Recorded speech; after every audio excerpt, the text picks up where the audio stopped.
Spirit lead me, inward guide me.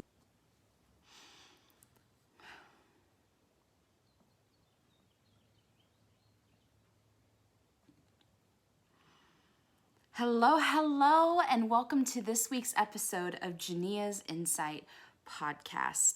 I am so excited to have you all join me on here for this next beautiful episode where we get to dive into our favorite person to talk about, you.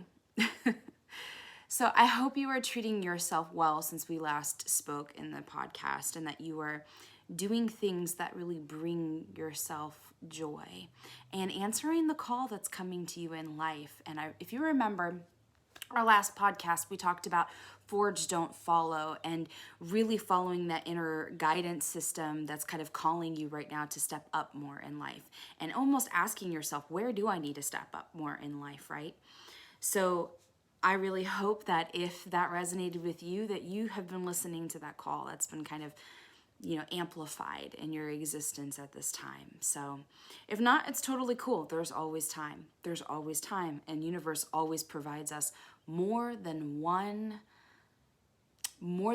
instance, more than one experience in order, or I should say opportunity, to experience that leveling up. Okay, so we have the ability to see these things over and over and over again. So if you felt like you didn't take action last time we spoke, maybe this time it's time, okay? All right, so as I do before every podcast that I do, I pull some cards to see what our discussion point is going to be on for this week. Before we dive into our cards, I want to tune in to you right now, wherever you are in your life's journey. Maybe you're driving down the road. Maybe you are sitting at home. Maybe you're doing the dishes. Maybe you are, getting ready to put a meal out on the table for your family. Who knows? But whatever's going on right now, let's pause where you are. Let's pause. And with your eyes closed or open, we're going to just kind of settle into wherever you are in this present moment by taking some deep breaths in. So we're going to take a big deep breath in through your nose and out through your mouth. Now, I learned this from my yoga instructor, that when you take a deep breath in through your nose, and you take a longer deep breath, or I should say exhalation of that breath out through your mouth, it can actually cause you to relax more or deeper than you would if you had a longer inhale. So we want to try to draw out the exhale as much as we possibly can here. So let's do this again to try to relax our body and any kind of stress or tension that maybe you've been hanging on to today. Maybe the expectations that you've been carrying around from other people, or even from yourself if you're so flippin' hard on you. Because we know that most likely if you're listening to this podcast that you are hard on yourself. And it's time to kind of let go of some of that tension. So let's take another deep breath in here. And release a long exhale out, completely emptying out your breath. Once you hit that bottom, let's do this again. Big deep breath in. And release the long exhale. So whether you have your eyes open or closed here, it doesn't really matter. I want you to just kind of focus on the center of your forehead. We have the seat of our intuition in our third eye. It's what connects us to our inner knowing, our inner understanding. And right now, I want you to just, eyes open or closed, doesn't matter, just draw your attention, all of the focus that you can on that space between your eyebrows, right above it, on your forehead. And we're just going to let the space feel however it does right now. Maybe you don't feel anything in this moment as you draw your presence and attention to that. Maybe you start to feel a little bit of an awakening in that space. A little bit of energy moving, a little bit of heat or tickles, or maybe you actually feel the rotation of that third eye chakra. Whatever it is, you are totally fine to just sit with this energy or sit with the nothingness that you feel. It's fine.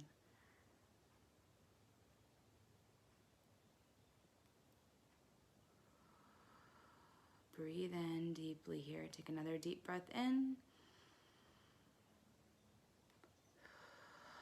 And all the way out. Sometimes we forget to pay attention to our intuition, to really give it the focus, the presence that it deserves. So right now we're stripping away everything else from the day and we're just focusing on this space. And I want you to gently ask yourself in this moment, ask your intuition, ask your inner guidance system, if there's anything that you need to see, feel, hear, experience right now. Any kind of message that you feel is speaking to you in this moment. It could be something so simple, like pause. It could be something so simple, like breathe. Or it could be a whole picture or a message that wants to come through. But whatever it is, we're just giving presence to your third eye. Giving presence to your intuition right now.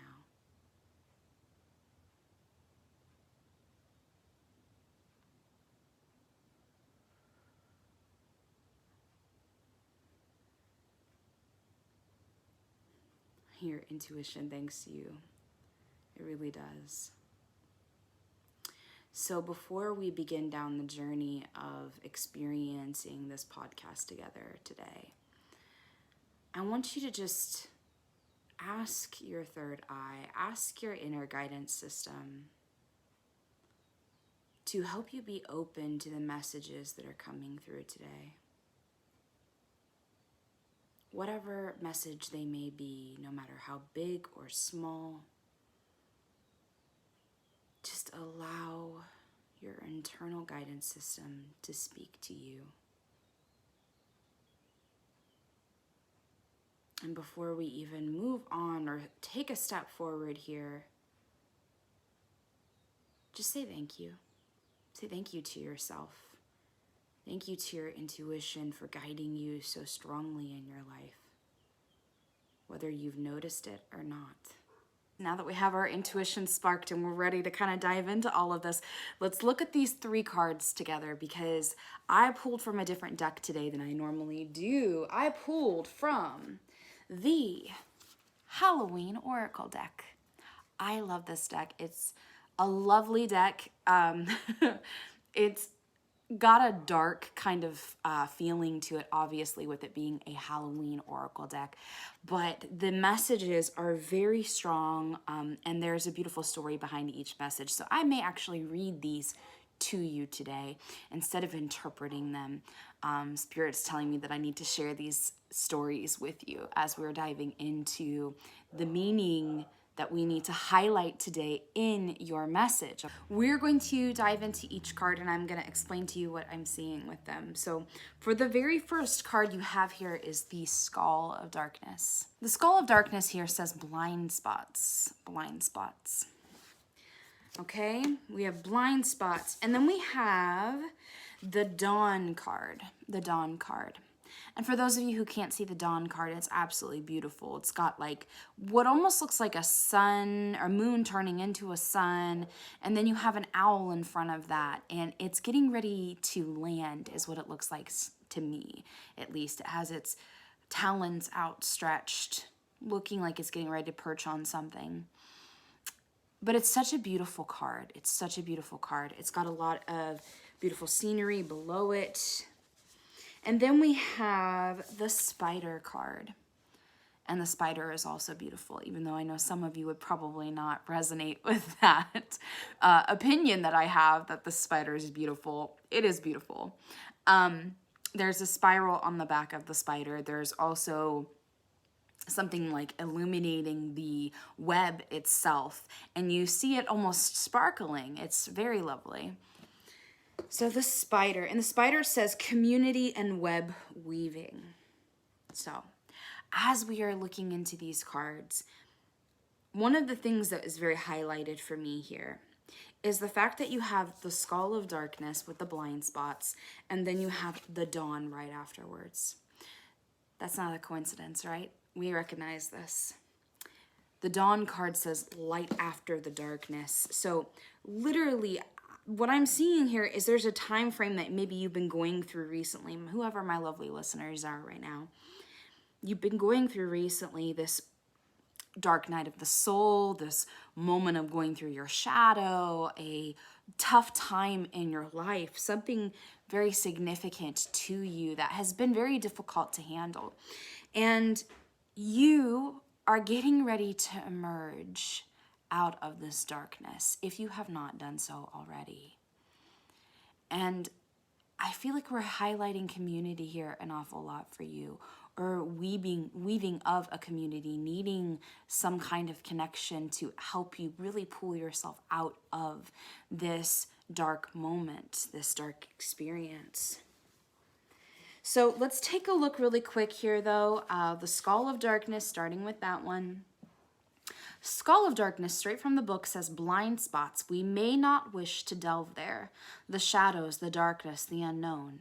Yet when we search, we reveal, and our power has grown. The beautiful and mysterious Skull of Darkness encourages us to look to the part of ourselves that normally remains hidden or as unseen as possible. We may not appreciate or like certain aspects of ourselves, and yet sometimes our greatest treasures lie within these areas. How many times have you heard of famous artists or people extremely successful in their fields being bullied for being so different? Yet it is their very differences from others that make them so powerful. Additionally, all of us are at some stage of life have certain blind spots that may cause us grief and trouble. Blind spots. What are your blind spots right now? Although we cannot see the issue clearly, it is the repeated pattern of pain that may alert us to them. Symptoms, if you will. For example, the same things keep happening over and over. We may be betrayed repeatedly, fail at something repeatedly, not complete tasks continually. Peace and pattern breaking can be achieved by doing the work in uncovering our blind spots, or even consulting trusted close friends or professionals to assist us what we cannot see. And there's where your community comes involved, friends. Sometimes we need other people to help us see the things in ourselves that we cannot. Make sure that your community is where you want to be and not where you have been. Yes? Let's read the dawn. Dawn. Yes, yes, yes, darlings. The dawn that comes after the darkness. Light after the dark. After the darkest times, the sun will always rise, the dawn will always come, and this can be no surprise. We know this. This is cycles. This is evolution. This is how our world literally churns and evolves. Yes? So you, dear one, whoever's listening to this, you are evolving. Whilst midnight is often thought of as a magical hour, throughout time, dawn has also had its share of the mystical. All manner of magical beings had to return to their true forms by dawn. Werewolves, for example, and vampires could only be active whilst the rays of sun did not pierce the sky. Dawn and deities of dawn heralded both hope and new life. Goddesses such as Eostre and gods like Helios and Apollo were those who brought new life and the dawn's light to the world. The journey from the darkest night of the soul to a bright and hopeful dawn is one of the deepest and most powerful hero's paths, repeated over and over in mythology. Should you receive the Dawn card, you are being reminded that there is always a fresh start and a new beginning to be had. Change is unstoppable, and even the most difficult times will pass, no matter how devastating they may seem. Hope is one of the most powerful motivating forces in the universe, and is being indicated here. So have hope, dear one. Have hope that in the darkest night, that in the darkest parts of yourself, the dawn is coming, that the light is right around the corner, because it always is. That is an absolute truth. We never always stay in darkness unless we choose it. There's always a cycle that waits us. Are you in the cycle? You should be. Let's look at Spider. Spider is community and web weaving. She spins her silk alone in the dark with hope of collection, sticky with dreams, weaving the worlds, a wide web of connection. Masses of sticky spider webs make any Halloween decorations. Listen to me, guys. The idea of a haunted house covered in the artwork of a big, hairy spider is classic horror. Even those of us who appreciate our eight-legged friends still hurriedly brush off those stealthy webs if we run into them in the dark, for sure. Although most spiders are not venomous, humans have an innate fear of them. Perhaps it's the fangs or the poison. Perhaps it's those long legs and the way they move. Perhaps it's where they live, often in dark, hidden places. Or the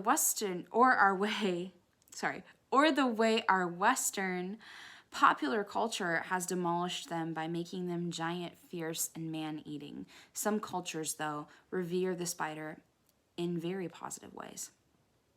In Native American traditions, for example, the spider is a creature that gives birth to all animals. There's the birth again, guys. There's the birth, the new life. Gives birth to all other animals and sustains the web of life. The goddess spider grandmother, and there is also a spider woman, is a key deity that brings wisdom, safety, and communication to all the tribes. She created and wove the stars in the sky and makes the soft webs for those that are troubled to rest upon and be supported by. How are you being supported? How are you being supported right now? Are you allowing yourself to be supported? These questions, right? Spiders' webs can be seen as a symbol of connection, not necessarily entrapment. There is a fine line sometimes between a family or community supporting us and controlling us.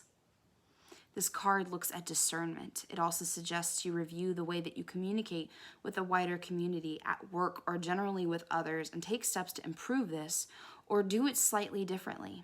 It also indicates that there needs to be a balance between what you do for yourself and what you do for others. Hello, my audience. I feel like that's you, right? I feel like a lot of you are this energy, needing the balance between what you do for yourself and what you do for others. I don't know, maybe. If we give too much to the outside, our strength diminishes and we cannot weave the supporting web for ourselves. You are needing an awful lot of support too as you are fading out of this time of darkness, as you are going from this state of, or going through this state, I should say, of evolution within yourself. So if you're giving so much of your energy to other people or other situations and really not feeding or supporting yourself properly, or allowing those around you who maybe have better intentions for you to support and to love you and to, carry you through this time of transition, what are you doing for yourself? What are you doing for yourself? You are so valuable and worthy of this new beginning in your life. And I feel like that's kind of been a little bit of a theme lately for each podcast, almost like a carryover theme. Like there's a lot of new beginning going on here, and obviously with it being spring, that makes a lot of sense too. But I feel like a lot of this energy from this particular situation that maybe you're experiencing or going through right now is that you're focusing on the darkness, and therefore the dawn doesn't feel like it can push through quite as much. You need to recognize that there's hope. You need to recognize that there's a future. You need to recognize that there are people, there are situations that want to better support you. It's just, are you allowing them to do so? Are you believing? I feel like that was a word that kind of came to me in the very beginning of this podcast, was believe. Are you believing that that's possible? That you can move through the state that you're in right now? That it is going to be darkest before the dawn, but the dawn is coming. It's right there. I think you need to listen to your internal guidance system. I think you need to allow your third eye to shine through for you right now. And you need to listen to the medicine, the teaching, the wisdom that is wanting to come through to you in this moment. You have all the answers that you could ever need within you. I just hope you listen to them. I really do. And another big thing that I feel like I need to share with you here is there's a lot of us that are spiritually connected in different ways that may not have a organization, a place, a community that they can allow themselves to evolve with like-minded people. We might be feeling disconnected from that community. If that is you, whoever is listening, dear listener, if that is you, please know that I am in the midst of building this community on my end of things. So please feel free to always reach out to me and become a part of the community that I have online. I do have a specific group online, but if you are local, I also have some things in the works to be able to build this community in a more tangible, real life way. So please reach out and don't feel like you're alone, because you are never alone. You are never alone. You are only as alone as you allow yourself to be. And I know that there are some of you out there that might even feel completely disconnected because the people that are around you are not the kind of people that you want to be around you. Yeah, there's a lot of people that are like that, unfortunately. And I hear about it a lot with my spiritual coaching sessions. A lot of limiting relationships and limiting or people who have a lot of expectations for others. And that's kind of blocking them from being able to evolve or to be able to feel safe or to be able to feel connected. So whatever the case may be for you, please know that you're not alone, that there are so many online communities, and that you probably even have some local communities that are around you that are spiritually oriented that maybe you don't even fully know about. So whether you are local to me or feel drawn to joining in on the online community that I have present, it doesn't matter. You need to still find that community for yourself. You need to find those like-minded people for yourself and dive in and really dive in. Allow yourself to be seen, the darkness and all. Yes, I know there's always going to be things that we want to keep to ourselves. Not saying that you should share it all, but I'm also saying that maybe you should share more than what you have been. Maybe people need to see you. Maybe you need that validation of being seen. Because how can people support you if they don't see you? They can't. So My little piece of advice for you until the next time we speak is to put yourself out there more and to realize that there is light. There is light headed your way, that there is hope, that there is something just around the river bend, as Pocahontas would say. Right around the corner. Okay? Keep your chin up. You got this. Keep going. Take care of the most important person in your life, you. And as always, please take what resonates and leave what doesn't. Until next time, dear one. Bye.